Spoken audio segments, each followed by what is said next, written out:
Bienvenue dans la 5e partie où je tombe dans le piège de la technologie. Les machines survivront peut-être, mais pas vous. Et soyons très honnêtes à ce sujet. Si quelque chose survit dans l'espace profond, ce ne sera pas vous. Ce ne sera ni la chair, ni l'esprit, ni la mélanine, ni le rythme, ni la mémoire, ni la magie. Ce sera le code, et ils ont déjà dit tout haut ce qu'ils pensaient tout bas. Nous téléchargerons la conscience humaine. Nous enverrons des éclaireurs IA. Nous construirons des colonies post-humaines. Parce que vous, tels que vous êtes, ne faites pas partie de ce plan.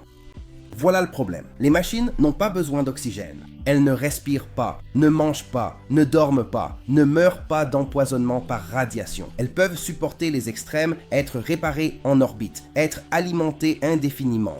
Donc, il ne s'agit pas d'exploration, mais d'extraction, d'envoyer des logiciels dans le vide pour récolter des informations sans se soucier de l'âme humaine. Alors, qu'est-ce qu'ils vous offrent vraiment, n'est-ce pas? Une place sur le disque dur? Un écho numérique de votre voix? Vous deviendrez une machine fantôme. Ils n'essaient pas de vous emmener dans l'espace. Ils essaient de vous remplacer en tant que main-d'œuvre. Maintenant, le téléchargement de la conscience est une arnaque. Ils vous promettent cette forme d'immortalité, une copie parfaite de votre esprit flottant à travers les étoiles, et ça semble génial. Mais voilà le piège, n'est-ce pas? Une copie, ce n'est pas vous, c'est une simulation. Votre mémoire n'est pas une conscience de soi. Vos données ne sont pas une âme.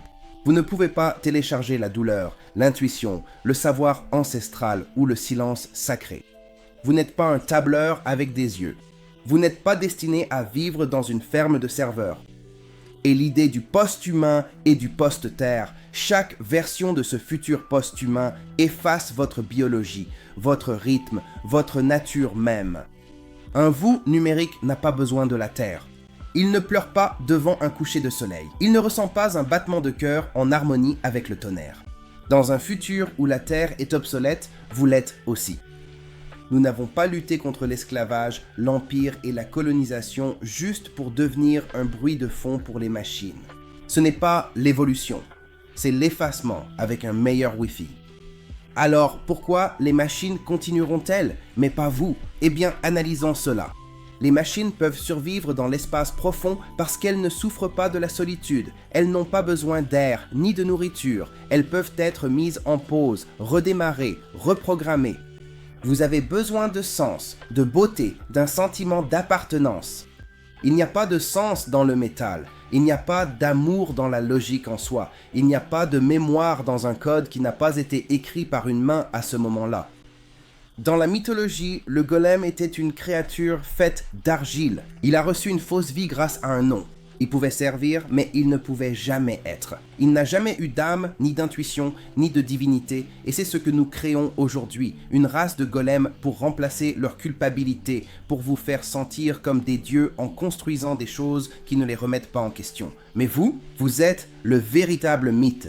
Né de la Terre, illuminé par les étoiles, lié au rythme, nous devons examiner l'appât émotionnel derrière cette absurdité du voyage spatial. Ils n'essaient pas de préserver l'humanité, mais leur propre pouvoir.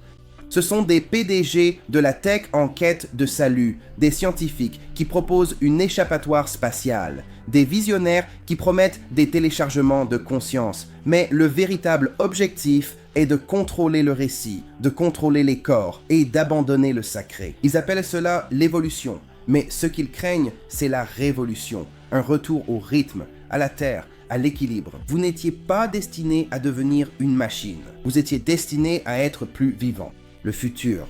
Si le futur oublie la chair, alors le futur n'est pas pour vous. Maintenant, dans la partie 6, je vais approfondir le pouvoir du soleil, ce qu'il vous transmet, comment il vous nourrit, comment il vous protège, et pourquoi partir pourrait non seulement briser votre corps, mais aussi briser votre âme.